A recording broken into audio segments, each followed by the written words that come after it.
राहुल गांधी ने 2022 में लद्दाख का दौरा किया था, जहां उन्होंने कारगिल में एक रैली को संबोधित किया और इस रैली में उन्होंने चीन के द्वारा भारतीय जमीन पर कब्जा करने का आरोप लगाया।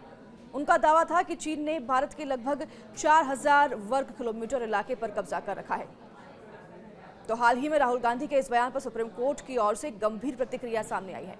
कोर्ट ने राहुल गांधी से पूछा है, टिप्पणी करते हुए, कि उन्हें यह जानकारी कैसे प्राप्त हुई कि चीन ने भारत के 2000 वर्ग किलोमीटर भूमि पर कब्जा कर रखा है। सुप्रीम कोर्ट ने राहुल गांधी के इस बयान पर टिप्पणी किया और इस बयान पर टिप्पणी करते हुए उन्होंने सवाल उठाए हैं। सुप्रीम कोर्ट ने पूछा है कि राहुल गांधी के पास ऐसी जानकारी कहां से आई और ऐसी जानकारी की विश्वसनीयता क्या थी, सोर्सेस क्या थे। सुप्रीम कोर्ट ने यह भी पूछा कि क्या यह बयान देश की सुरक्षा को प्रभावित कर सकता है। कोर्ट ने टिप्पणी की कि अगर राहुल गांधी सच्चे भारतीय होते तो उन्हें इस तरह का बयान नहीं देना चाहिए था। कोर्ट ने सलाह दी है कि अगर राहुल गांधी को ऐसे मुद्दों पर चर्चा करनी है तो उन्हें संसद में प्रश्न पूछना चाहिए, न कि सोशल मीडिया पर बयान देना चाहिए। कोर्ट ने यह बात स्पष्ट की है कि राष्ट्रीय सुरक्षा पर चर्चा एक गंभीर मामला है और इसे उचित मंच पर उठाया जाना चाहिए।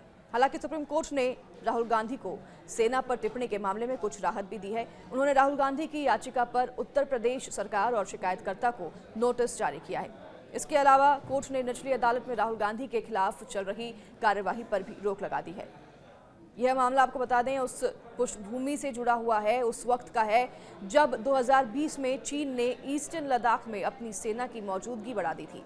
चीन ने कथित तौर पर कई क्षेत्रों में घुसपैठ की तो भारत ने भी इस स्थिति से निपटने के लिए अपने सैनिकों की संख्या बढ़ा दी थी। तनाव का स्तर इतना बढ़ गया था कि वास्तविक नियंत्रण रेखा पर गोलीबारी भी हुई। 15 जून 2020 को गलवान घाटी में भारतीय और चीनी सेनाओं के बीच झड़प हुई, जिसमें 20 भारतीय सैनिक शहीद हुए थे। तो वहीं भारतीय सेना ने जवाबी कार्रवाई की थी, जिसमें चीन के लगभग 40 सैनिकों की मौत का आंकड़ा सामने आया था।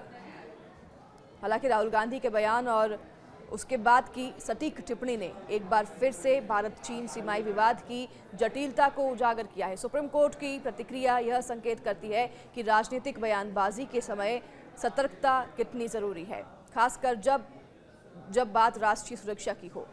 यह मामला न केवल राजनीतिक दृष्टि से महत्वपूर्ण है, बल्कि यह भी दर्शाता है कि संसद और न्यायालय के बीच की जो सीमाएं हैं वो क्या होनी चाहिए। राजनीतिक नेताओं को ऐसे संवेदनशील मुद्दों पर चर्चा करते समय गंभीरता और जिम्मेदारी का पालन करना चाहिए। आपकी इस पर क्या राय है, हमें कमेंट में जरूर बताइएगा।